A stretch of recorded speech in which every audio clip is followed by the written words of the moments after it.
Bulletin के आगाज में सबसे पहले बात करेंगे नई सियासी क़यादत और अस्करी क़यादत की अहम बैठक की। वज़ीर आज़म का ओहदा संभालने के बाद शहबाज शरीफ से army chief general Qamar Javed Bajwa ने पहली मुलाकात की है। पाक फौज के पेशावराना उमूर और कौमी सलामती के उमूर पर मुशावरत की गई है। वज़ीर आज़म से मुलाकात के लिए सरबरा पाक फौज general Qamar Javed Bajwa PM secretariat पहुंचे।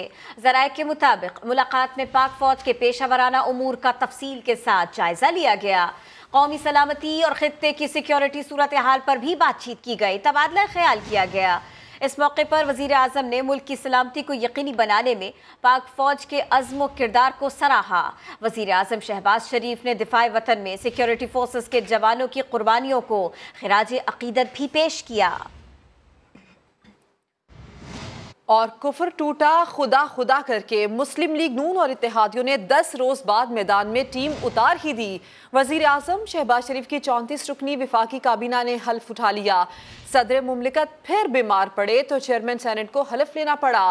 काबीना में 31 वज़रा, 3 वज़राए मुमलिकत के अलावा 3 मुशीर भी शामिल हैं। BNP मेंगल और ANP की काबीना का हिस्सा बनने से माजरत। उस्मान खान रिपोर्ट करेंगे। वज़ीर आज़म शहबाज शरीफ की मसनद इक़्तिदार पर 10 रोज़ा तन्हाई बिलाखिर ख़त्म हो गई। 31 वज़रा, 3 वज़राए मुमलिकत और 3 मुशीरों पर मुश्तमिल वफाकी काबीना वजूद में आ गई। मुस्लिम लीग नून ने 13 वजारतें अपने पास रखीं। पीपल्स पार्टी को 9, JUI को 4 वजारतें दी। MQM से 2, बाप, JWP और काफ लीग से एक वजीर लिया गया। BNP मेंगल और ANP ने काबीना का हिस्सा बनने से माजरत कर ली। सिद्ध के दिल से अल्फ उठाता हूँ। मुस्लिम लीग नून से ताल्लुक रखने वाले वज़रा में ख्वाजा आसिफ, एहसन इकबाल, राना सनाउल्लाह, सरदार अयाज सादिक, राना तनवीर हुसैन, खुर्रम दस्तगीर, मरियम औरंगजेब, ख्वाजा साद रफीक, मिफ्ता इस्माइल, मियाँ जावेद लतीफ़, रियाज पीरजादा, मुर्तज़ा जावेद अब्बासी और सेनेटर आजम नज़ीर तारड़ शामिल हैं। सैयद खुर्शीद शाह, नवीद कमर, शेरी रहमान, अब्दुल कादिर पटेल, शाजिया मरी, सैयद मुर्तज़ा महमूद, सज्जाद तूरी, एहसानुर रहमान मजारी और आबिद हुसैन भैयो जियाले वज़रा हैं। वज़ीर आज़म ने खास तौर पर इजाज़त दी हो। JUI के असद महमूद, अब्दुल वासे, मुफ्ती अब्दुल शकूर और तला महमूद, MQM से अमीनुल हक, फैसल सब्जवारी, बाप के इसरार तरीन, JWP के शाहजैन बुगटी और काफ लीग के मुनर्रिफ रुकन तारिक बशीर चीमा भी वजीर बन गए। वज़राए मुमलिकत में डॉक्टर आयशा गौस पाशा और अब्दुर्रहमान कांजू का ताल्लुक नून लीग, जबकि हिना रब्बानी खर का पीपल्स पार्टी से है। मुशीरों में मुतवाले अमीर मकाम, जियाले कमर जमा कायरा और जहांगीर तरीन ग्रुप के तर्जुमान ओन चौधरी शामिल हैं। वफाकी काबीना नवाज शरीफ और इत्तेहादियों से मुकम्मल मुशावरत के साथ बनाई गई। यकीन है कि काबीना अरकान अवाम की मुश्किलात हल करने के लिए मेहनत करेंगे। काबीना की तश्कील पर वज़ीर आज़म शहबाज शरीफ का ट्वीट सामने आया। कहा, काम काम और बस काम, यही हमारा मोटो है। वज़ीर आज़म शहबाज शरीफ का ट्वीट आपके साथ शेयर करें। वफाकी काबीना नवाज शरीफ और इत्तेहादियों से मुकम्मल मुशावरत के साथ बनाई गई। यकीन है काबीना अरकान अवाम की मुश्किलात हल करने के लिए पूरी तरह मेहनत करेंगे। इस पर रद्दअमल भी आया। इत्तेहादी हुकूमत के वज़रा की पहली खेप सामने आई तो फवाद चौधरी वार किए बगैर न रह सके। ट्विटर पैगाम में बोले, वज़ीर आज़म समेत काबीना के 24 अरकान जमानतों पर रिहा मुल्जिमान हैं। नई काबीना से चेयरमैन सेनेट की बजाय IG जेल खाना जात हल्फ लेते तो दुनिया को ज्यादा अच्छा पैगाम जा सकता था। मजीद कहा कि कुलभूषण यादव ही जेल में रह गया, बाकी सब तो वजीर बन गए हैं। खबर तो ये भी आई, बिलावल भुट्टो जरदारी के हलफ न लेने की अंदरूनी कहानी क्या है, समा साहब सामने ले आया। चेयरमैन पीपल्स पार्टी पहले लंदन में नवाज शरीफ से मुलाकात करेंगे, उनसे मिलेंगे, फिर वतन वापस आकर वजारत खारिजा का हलफ उठाएंगे। नवाज शरीफ की दावत पर बिलावल आज रात लंदन रवाना होंगे। बिलावल भुट्टो ने हलफ क्यों नहीं उठाया, क्यों नहीं लिया, इसकी अंदरूनी कहानी समा सामने ले आया। चेयरमैन पीपल्स पार्टी पहले लंदन जाएंगे, नवाज शरीफ से मुलाकात करेंगे, फिर वतन वापस आएंगे और वजारत खारिजा का हलफ उठाएंगे। नवाज शरीफ ने दावत दी थी जिस पर बिलावल भुट्टो आज रात लंदन रवाना होंगे। और वजारत इत्तलात का ओहदा संभालते ही मरियम औरंगजेब का मीडिया डेवलपमेंट रेगुलेटरी अथॉरिटी फौरी ख़त्म करने का ऐलान। प्रेस कॉन्फ्रेंस में कहा कि पैका कानून पर नजरसानी का फैसला कर लिया गया। गवर्नर पंजाब से मुताल्लिक कहा कि उनमें हमजा शहबाज से हलफ लेने का हौसला ही नहीं। सदर आरिफ अलवी को सियासत करनी है तो आईनी ओहदा छोड़ दें। गवर्नर है उनके अंदर इतना हौसला ही नहीं है कि वो हमजा शहबाज का ओथ लें। सदर पाकिस्तान ये भूल चुके हैं कि वो सदर पाकिस्तान तहरीक इंसाफ नहीं बल्कि सदर पाकिस्तान है, और अगर उन्होंने उस आईनी ओहदे को अपनी सियासत के लिए इस्तेमाल करना है, अपनी सियासी जमात के लिए इस्तेमाल करना है, तो मेरे ख्याल में उनके पास बेहतरीन ऑप्शन ये है कि वो इस्तीफ़ा दें। Pakistan media development regulatory authority जिस शक्ल में, जिस शेप में अभी तक काम हो रहा था, उसको ख़त्म किया जाता है। किसी किस्म की कोई regulatory authority in addition to PEMRA कायम नहीं की जाएगी। ऐसा कोई काला कानून नहीं लाया जाएगा। हम लोग पीका 2016 को तमाम स्टेक होल्डर्स के साथ मिलकर रिव्यू करने का फैसला किया है। हम किसी बेगुनाह को जेल में नहीं डालेंगे। हम किसी सियासी मुखालिफ के खिलाफ बदबूदार एहतसाब की रवायत नहीं रखेंगे, लेकिन कानून अपना रास्ता ज़रूर लेगा। वो रोबोटिक ट्वीट्स हैं, वो सॉफ्टवेयर के ज़रिए हो रहे हैं। अदारों के खिलाफ मुहिम, अदालतों के खिलाफ मुहिम, इस पे ज़ीरो टॉलरेंस है। तो सूरत हाल वाज़े हो भी रही है, मुबहम भी है। वज़ीर आज़म शहबाज शरीफ ने 30 से ज़ायद अरकान पर मुश्तमिल वफाकी काबीना बना दी। नई हुकूमत अपनी मुद्दत पूरी करेगी या फिर क़ब्ल अज़ वक्त इंतखाबात होंगे? इस्लामाबाद से रिपोर्ट करेंगी अरहम खान। हुक्मरान इत्तेहाद में शामिल जमातें इशारे तो जल्द आम इंतखाबात के दे रही हैं, मगर भारी भरकम वफाकी काबीना की तश्कील से प्रोग्राम तवील मुद्दती लगता है। इख्तिदार के ऊंचे ऐवानों में दरअसल चल क्या रहा है, आइए अरकान पार्लियामेंट से जानते हैं। ये हुकूमत चल नहीं सकेगी। पाकिस्तानी कौम है, उसने अल्लाह की मदद से अपनी प्लानिंग कर ली हुई है, और वो प्लानिंग है फौरी इलेक्शन। हुकूमत 23 अगस्त 2023 तक इंशाल्लाह यही है। इलेक्शंस की बात नहीं है।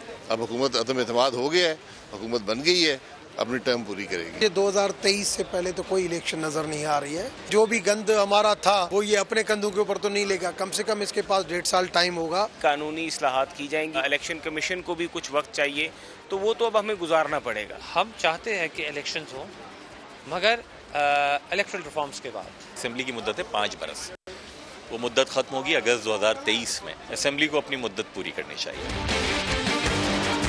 कल तक अपोजिशन में जल्द इलेक्शंस की बातें करने वाली जमातें इख्तिदार में आकर असेंबलियों की मुद्दत पूरी करने का इरादा कर चुकी हैं। ताहम आज की अपोजिशन पीटीआई कहती है अवाम जल्द इलेक्शन का फैसला सुना चुके हैं। कैमरामैन ज़ियाफत अब्बासी के साथ अरहम खान, समा, इस्लामाबाद। जबकि इमरान खान कहते हैं कि शफाफ इंतखाबात के अलावा कोई चारा नहीं, साजिश के जरिए हुकूमत की तब्दीली कबूल नहीं की जा सकती। पाकिस्तान की खुददारी की जंग नौजवानों की मदद से लड़ेंगे। चेयरमैन पीटीआई कल सोशल मीडिया साइट्स पर पीटीआई कारकुनों से खिताब भी करेंगे। अब्बास शबीर इससे आगाह करेंगे मजीद। वफाकी वज़ीर दाखिला राना सनाउल्लाह कहते हैं इमरान खान के खिलाफ कोई इंतकामी कार्रवाई नहीं करेंगे। साथ ही वाजे कर दिया कि अब आइन शिकन और घड़ी चोर जेलों में जाएंगे। साबिक वज़ीर आज़म नवाज शरीफ को सिफारती पासपोर्ट जारी होगा। राना सनाउल्लाह ने कहा मुझ पर मलेशियात के झूठे मुकद्दमात बनाए गए, उनकी भी तहकीकात होंगी। इमरान खान को गिरफ्तार नहीं किया जाएगा, उनके खिलाफ बदउनवानी का केस आया तो पहले तहकीकात होंगी। राना सनाउल्लाह का वजीर दाखिला बनने के बाद ऐलान। इस्लामाबाद में सहाफियों से गैर रस्मी गुफ्तगू करते हुए उनका कहना था कि मुजरिम 4 साल मुल्क पर मुसल्लत और बेगुनाह जेलों में रहे। अब सेंट्रल जेल के हाजिरी रजिस्टर का सफा पलट चुका है। दूसरों को रुस्वा करने की कोशिश करने वाले खुद ख्वार हो गए। अब आइन शिकन और घड़ी चोर जेलों में जाएंगे। उन्होंने मजीद कहा कि इमरान खान की जिंदगी को खतरात से मुतालिक हमारे पास कोई इंटेलिजेंस इत्तलात नहीं। ताहम वज़ीर आज़म शहबाज शरीफ की हिदायत पर चेयरमैन पीटीआई को फूल प्रूफ सिक्योरिटी फराहम कर दी गई है। वज़ीर दाखिला का कहना था कि सिफारती पासपोर्ट साबिक वज़ीर आज़म नवाज शरीफ का हक है जो जारी किया जाएगा। अफसोस का मकाम है कि 3 बार वजीर आजम रहने वाले शख्स को मुल्क की शहरियत से महरूम किया जा रहा है। राना सनाउल्लाह का यह भी कहना था कि दहशतगर्दी की नई लहर से निपटने के लिए तवील और मुख्तसर मुद्दती पॉलिसियां वज़ा की जाएंगी। और लीगी रहनुमा शाहिद खाकान अब्बासी ने हुकूमत चलाने के लिए नैब का खात्मा नागुज़ीर करार दे दिया। कहा नैब में इस्लाहात नहीं, इसे मुकम्मल बंद करने की जरूरत है। फैसला आपका, ये बोल रखेगा नैब को खत्म करने की जरूरत है। नहीं करेंगे तो हुकूमत नहीं चलेगी। अच्छा, इसमें रिफॉर्म लाने की जरूरत है या बिल्कुल खत्म? तो नैब की कारकर्दगी क्या रही? समा इन्वेस्टिगेशन यूनिट सारे का सारा मामला खोल के रख रहा है। गुज़िश्ता दौरे हुकूमत के 4 साल के एहतिसाब का कच्चा चिट्ठा हम ले आए हैं सामने। इमरान दौरे हुकूमत में नैब ने 100 हाई प्रोफाइल शख्सियात के मुकदमात में अवाम के 2 अरब रुपए से जायद खर्च किए, ना किसी को सजा दिलवा सके, ना कोई वसूली कर सके। समा इन्वेस्टिगेशन यूनिट के हेड जाहिद गिशकोरी की रिपोर्ट देखिए। खर्चा अरबों का, हासिल वसूल सिफर। समा इन्वेस्टिगेशन यूनिट नैब के 4 साल के एहतिसाब का हिसाब सामने ले आया। 100 हाई प्रोफाइल मुकदमात पर सरकारी खजाने से 2 अरब रुपए खर्च हो गए और वसूली सिफर रही। नैब ने इन हाई प्रोफाइल शख्सियात पर 900 अरब रुपए की करप्शन के इल्जामात लगाए थे। समा की तहकीक के मुताबिक ना किसी बड़े को सजा मिली, ना एक पाई रकम वसूल हुई। 80% मुल्जिमान ने जमानत हासिल कर ली, 5% बरी हो गए, जबकि नैब ने 15% बड़ी मछलियों के खिलाफ इंक्वायरियां भी बंद कर दी। समा इन्वेस्टिगेशन यूनिट के मुताबिक आसिफ जरदारी और फलियाल तालपुर के खिलाफ मुकदमात में 24 करोड़ रुपए खर्च किए जा चुके। शहबाज शरीफ और हमजा के खिलाफ मुकदमात में 23 करोड़ रुपए, शाहिद खाकान और मिफ्ता इस्माइल के खिलाफ मुकदमात में 12 करोड़ 10 लाख रुपए खर्च हो चुके। जेलों अदालतों में पेशी के अखराजात में 30 करोड़ रुपए के करीब खर्च किए गए। 36 से जायद हाई प्रोफाइल मुकदमात पर 32 करोड़ खर्च किए गए, मगर ये केस इन्वेस्टिगेशन के बाद बंद कर दिए। 4 बरस में नैब को तमाम ऑपरेशनल अखराजात के लिए 18 अरब रुपए दिए गए। एसेट रिकवरी यूनिट को अखराजात की मद में 12 करोड़ 70 लाख रुपए दिए गए। साबिक मुआविन खुसूसी शहजाद अकबर और उनकी टीम ने 20 से जायद गैर मुल्की दौरे किए। 4 साल के दौरान नैब ने इमरान खान, वजीर आला खैबर पख्तूनख्वा महमूद खान, परवेज खटक, आफ्ताब शेरपाव, डॉक्टर जफर मिर्जा, आमिर कियानी, चौधरी शुजात हुसैन, परवेज इलाही, मोनिस इलाही, जुल्फी बुखारी और मंजूर वट्टो वगैरह के खिलाफ केस बंद कर दिए। अब आपको ये खबर दें कि हमजा शहबाज वज़ीर आला पंजाब के इंतखाब में हिमायत पर शुक्रिया अदा करने पीपल्स पार्टी के पार्लिमानी लीडर हसन मुर्तज़ा की रिहाइश गाह पहुँच गए हैं। बात करते हैं उमर याकूब से। उमर, बताइए इस मुलाकात के हवाले से। जी बिल्कुल, नौ मुंतखब वज़ीर आला पंजाब हमजा शहबाज शरीफ रहनुमा पीपल्स पार्टी हसन मुर्तज़ा की रिहाइशगाह पर पहुंचे हैं और उनका शुक्रिया अदा करने के लिए यहाँ पर आए हैं। उनके साथ दीगर लीगी रहनुमा भी मौजूद हैं, जिनमें मलिक अहमद अली, अता सर, इमरान नज़ीर और सलमान रफीक शामिल हैं। ये सब यहाँ पर पहुंचे हैं ताकि हसन मुर्तज़ा बिलखुसूस पीपल्स पार्टी का शुक्रिया अदा कर सके, जिस तरह से उन्होंने PDM में उनका साथ दिया और आज वो वज़ीर आला पंजाब मुंतखब हो चुके हैं। तो इस पर वो यहाँ पर पहुंचे, बड़ी गर्मजोशी के साथ हसन मुर्तज़ा ने उनका इस्तकबाल किया है और इस वक्त उनकी चाय से तवाज़ा की जा रही है और अंदर खुशगपियों का एक सिलसिला जारी है। ठीक है, तफसील बताने के लिए आपका शुक्रिया उमर। मामला तब भी सुलझे नहीं है। पंजाब में तब्दीली का मामला तो मजीद उलझ गया। एडवोकेट जनरल पंजाब ने वजीर आला उस्मान बुज़दार का इस्तीफ़ा ही आईन की खिलाफ वर्जी करार दे दिया। गवर्नर पंजाब के सवाल के तहरीरी जवाब में एडवोकेट जनरल पंजाब ने कहा उस्मान बुज़दार का इस्तीफ़ा गलत मंजूर किया गया। गवर्नर पंजाब ने उस्मान बुज़दार के इस्तीफ़े पर आईनी राय मांगी थी। एडवोकेट जनरल पंजाब के जवाब के बाद गवर्नर पंजाब ने आईनी माहिरीन का इजलास तलब कर लिया। गवर्नर पंजाब का कहना है कि इजलास में आईनी माहिरीन शिरकत करेंगे। एडवोकेट जनरल पंजाब के जवाब का जायजा लेकर आएंगे और आईन के मुताबिक फैसला किया जाएगा। नौ मुंतखब वज़ीर आला पंजाब हमजा शहबाज से हल्फ ना लेने पर लाहौर हाई कोर्ट में मुस्लिम लीग नून ने दरख्वास्त दायर कर दी। अता तारड़ ने मीडिया से गुफ्तगू में कहा कि गवर्नर पंजाब ने आइन के तहफ़्फ़ुज़ का हल्फ उठाया, लेकिन इमरान खान के हुक्म पर हल्फ तोड़ा।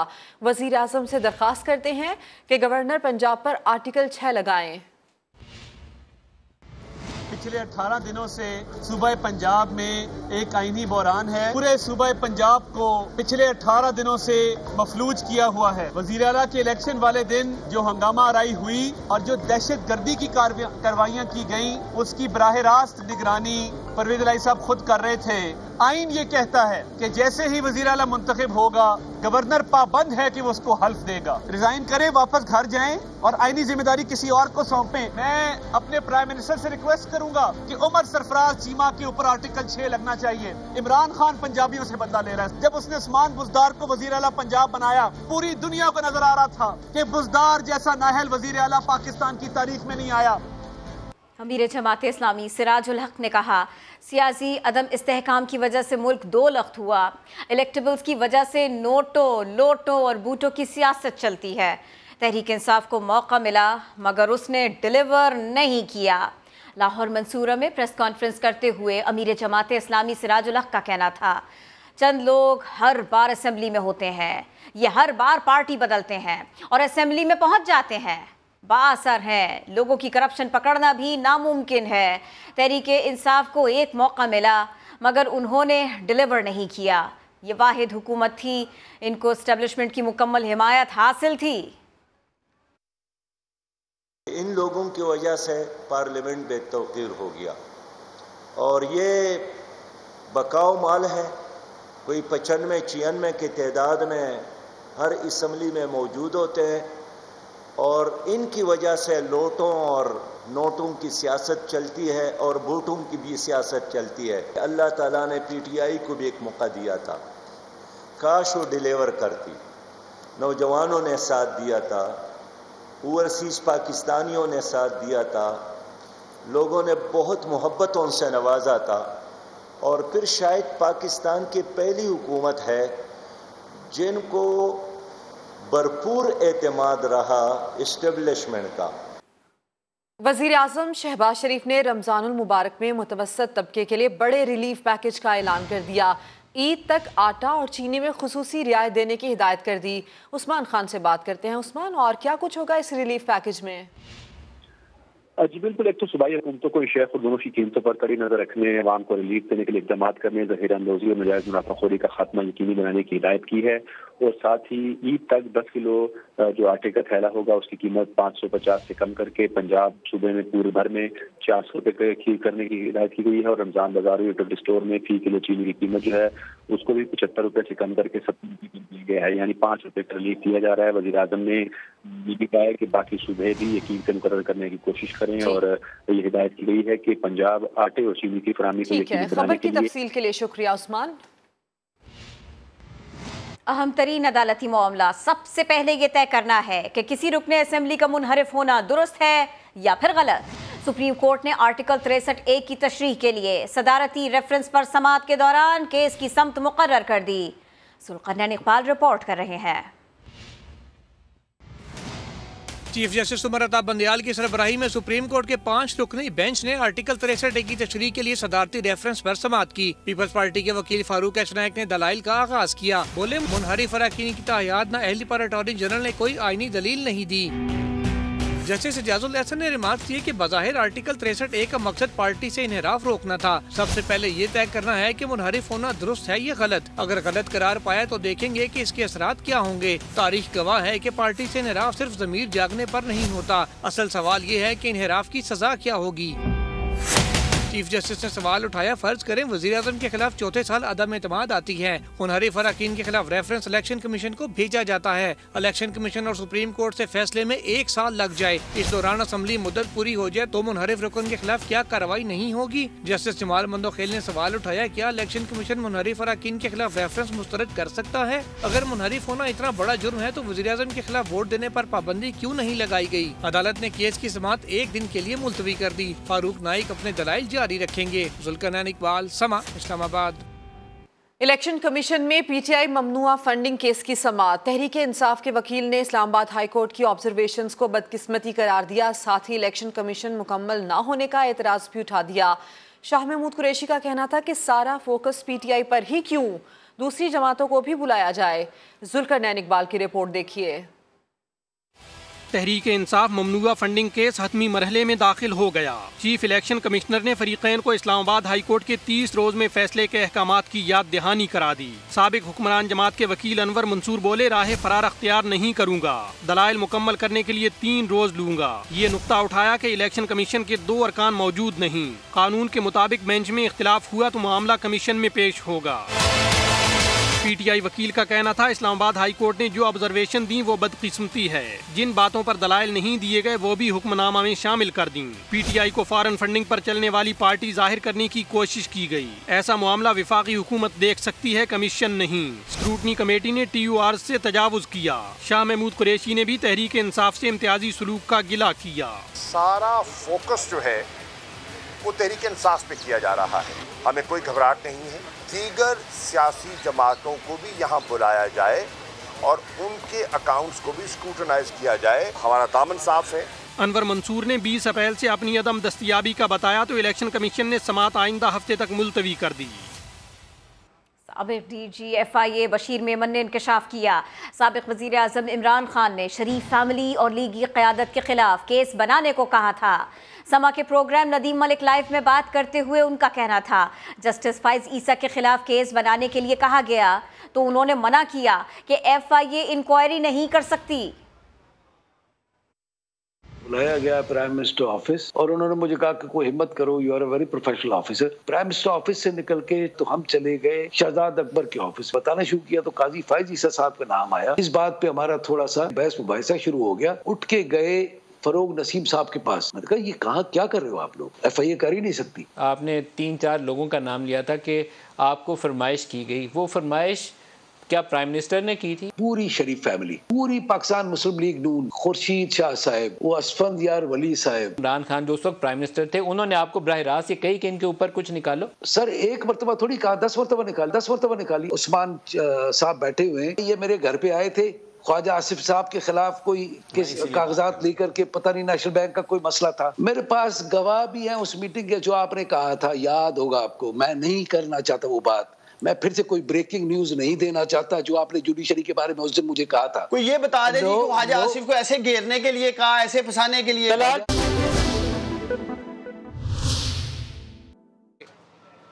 कायदे ऐवान पंजाब असम्बली का उम्मीदवार नामजद किया था और आज अल्लाह के फजल से कायदे ऐवान इलेक्ट होने के बाद मैं आज पीपल्स पार्टी का खसूसन आसिफ अली जरदारी साहब का, बिलावल भुट्टो साहब का, हसन मुर्तज़ा साहब का, यहाँ पर हमारे साथी मखदूम उस्मान साहब, हैदर गिलानी साहब, शाजिया बीबी, रईस साहब और चांडिया साहब, चांद साहब, मैं सबका शुक्रिया अदा करता हूँ। और आज हमने यही अज़म किया है कि पिछले 2 हफ्तों से जो आज 14 करोड़ का सूबा, जो पाकिस्तान का सबसे बड़ा सूबा है, कभी गवर्नर को फारिग कर दिया जाता है और गवर्नर साहब कहते हैं कि मुझे अल्लाह का शुक्र अदा करता हूँ कि मैं गैर आइनी काम जो मुझे मजबूर किया जा रहा था मैंने नहीं किया और मुझे इन्होंने निकाल दिया। मैं गवर्नर सरवर की बात कर रहा हूँ साबिक। फिर इन्होंने 6 मिनट के अंदर जो इजलास था उसको ख़त्म कर दिया, हुल्लड़बाजी की, ख़वातीन के ज़रिए हमला कराया। और परसों जो हुआ ऐवान के अंदर, उसकी ख़बर सबको है। मैं किसी की ज़ाती हमला किसी पे नहीं करना चाहता, लेकिन मैं आपसे मीडिया से पूछता हूँ, मैं मीडिया को भी खराज तहसीन पेश करता हूँ कि आपने उस दिन कौम को वो मंज़र दिखाए कि किस तरह जो कस्टोडियन ऑफ द हाउस अपने आप को कहलाता है, वो गैलरी से अपने गुंडों को बुला रहे थे कि आओ उन पर हमला करो। वहाँ पर ख़वातीन थी, वहाँ पर बुज़ुर्ग मेंबर बैठे थे। किस तरह उन्होंने अपना जो है वो ठुड्डों से, लातों से अपना जो है पुलिस वालों को मारा, पीटा। और मैं अभी हसन मुर्तज़ा साहब को कह रहा था, मैंने कहा हसन साहब, अल्लाह ताला सबको सेहत दे, सबको महफूज रखे, लेकिन वो जो कस्टोडियन जो ऑफ द हाउस थे वो दिखा रहे थे कौम को कि मेरे बाजू टूट गया है। मुझे अवाम बता दें, मीडिया बता दे कि ऐसी कौन सी दवाई है कि 24 घंटों में टूटा हुआ बाजू जुड़ गया और जो प्लस्तर थे बाजू के वो उतर गए। ये कौन सा मजाक आप कर रहे हैं? अब मजाक को बंद होना चाहिए। और मैंने उस दिन भी कहा था, आज भी कहता हूँ, इस कौम के मसाइल, हंगामा जो अपोजिशन की मौजूदगी में वहाँ पर हुआ, आइन और कानून की पामाली हुई, ये गवर्नर ने जो ओथ नहीं लिया, ये तमाशा जो हुआ, आज अपना जो है वो खिलवाड़ किया जा रहा है। जो खिलवाड़ का सिलसिला वफाक से शुरू हुआ, अवाम इस चीज़ को देखकर दुखी है। उनके घरों में भूख है, उनके बच्चे भूखे हैं, बीमार मरीज़ घरों में हैं, दवाइयों के लिए पैसे नहीं हैं, किसान खाद को तरस रहा है। और यहाँ पर इतने दिनों से सूबे का कोई चीफ एग्जीक्यूटिव नहीं है, तो इन लोगों को और इमरान नियाज़ी को क्या कौम पर रहम नहीं आता? क्या मईशत का बेड़ा गर्क कर कर, सफारती महाज पर पाकिस्तान को रुसवा कर कर, पाकिस्तान के नौजवानों से ख्वाब छीन कर, चाहे वो 1 करोड़ नौकरियां हैं, चाहे वो 50 लाख घर हैं, अभी भी इनको कौम पे तरस नहीं आ रहा और रोज़ नया तमाशा खड़ा करते हैं, कौम का वक्त बर्बाद कर रहे हैं। इनको मैं वार्न करता हूँ कि इंशाअल्लाह मुत्तहिदा अपोजिशन जो है वो अवाम के लिए ये सब कुछ कर रही है और अवाम सब कुछ खुली आंखों देख रहे हैं। जो इमरान नियाज़ी तमाशे लगा रहा है, 4 साल आपने अपोजिशन को दीवार से लगा दिया, जेलों में डाल दिया, कहा मैं तलाशी लूँगा, और भाई अब तोशा खाने की तलाशी की बारी आपसे हिसाब नहीं दिया जा रहा है। आप कह रहे हैं जी मेरा तोहफा और मेरी मर्ज़ी, ये नहीं चलेगा। ये जमहूरी मुल्क है, ये 22 करोड़ लोगों का आईनी मुल्क है, यहाँ पर आपको हिसाब देना पड़ेगा। अभी तो ये मामला शुरू हुआ है, अभी फॉरेन फंडिंग का हिसाब किताब भी होना है। तो इमरान नियाज़ी साहब, अल्लाह से डरें। आपका किरदार, आपकी बातें, आपका डिमीनर काबिल तरस है। आज आप इदारों को बदनाम कर रहे हैं, पाकिस्तान को बदनाम कर रहे हैं और बार बार साजिश खेल रहे हैं। साजिश तो आपने पाकिस्तान के साथ की है, पाकिस्तानी अवाम के साथ की है, इस सूबे के साथ की है, जो आज पहले कहीं तरक्की की आमाजगाह होता था, आज करप्शन की आमाजगाह बन गया है। तो इंशाअल्लाह मैं कोई बड़े बोल नहीं बोलने आया, मैं सूबे की आवाम से अपने मुअज़्ज़ज़ अपोजिशन इत्तेहादियों की मौजूदगी में आवाम को ये कहना चाहता हूँ कि शुरू दिन से हम इंशाअल्लाह ताला आवाम के दुखों का मुदावा करने के लिए निकलेंगे।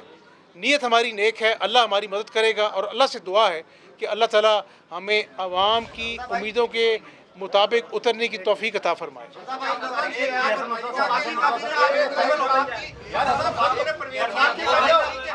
बारी बारी बारी बारी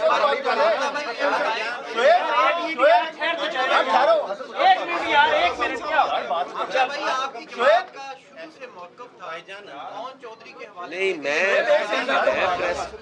मैं अलहदा प्रेस कॉन्फ्रेंस करनी है, सानू ते कर लेने दो यार, और पहले इस साइड तो क्वेश्चन होएगा। बहुत शुक्रिया जी, मैं हमजा साहब का, उनकी टीम का, PMLN का तहे दिल से मशकूर हूँ कि वो तशरीफ़ लाए। हम पंजाब के अंदर हुकूमती इत्तेहाद में शामिल है, मेरे सारे MPs भी मौजूद थे, उनसे बड़ी तफसीलन गुफ्तगू भी हुई। हम ये चाहते हैं कि जमहूरियत के लिए, इस मुल्क के और इस सूबे की आवाम के लिए, ये 12 करोड़ का सूबा है और इसको इस तरह गवर्न किया गया है कि जैसे बनी गाला की एक कॉलोनी। हमजा शहबाज PP क़यादत का शुक्रिया अदा कर रहे हैं, साथ के साथ परवेज़ इलाही पर तनकीद कर रहे हैं कि 24 घंटे में कौन सी दवा होती है जिससे टूटा बाजू जुड़ जाता है। ये मीडिया टॉक अभी इनकी जारी है। ड्रॉप इन पिचेस का चैप्टर क्लोज। अब कज़ाफ़ी और नेशनल स्टेडियम में नई पिचेस तैयार होंगी। क्यूरेटर्स और ग्राउंड स्टाफ ने चेयरमैन PCB रमीज़ राजा की हिदायत पर पिचेस की तैयारी शुरू कर दी। मजीद जानेंगे, बात करेंगे समा के नुमाइंदे कादिर ख्वाजा से। कादिर ख्वाजा, ये ड्रॉप इन पिचेस का आइडिया आया कहाँ से, गया कहाँ पे?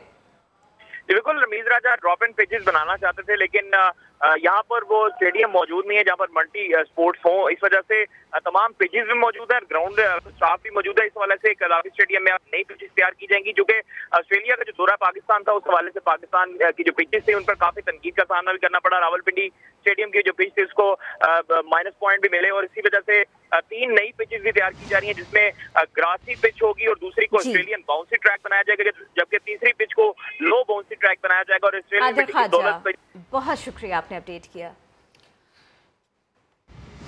पाकिस्तानी नैयाद बरतानवी बॉक्सर आमिर खान को लंदन में गन पॉइंट पर लूट लिया गया। साबिक आलमी चैंपियन आमिर खान ने बताया, मशरक़ी लंदन में 2 चोर आए, गन पॉइंट पर उनसे घड़ी छीन ली। वाक़या उस वक्त पेश आया जब वो अपनी अहलिया फरियाल के साथ सड़क पार कर रहे थे। पुलिस ने कहा है वो इस वाक़े की तहकीकात कर रही है।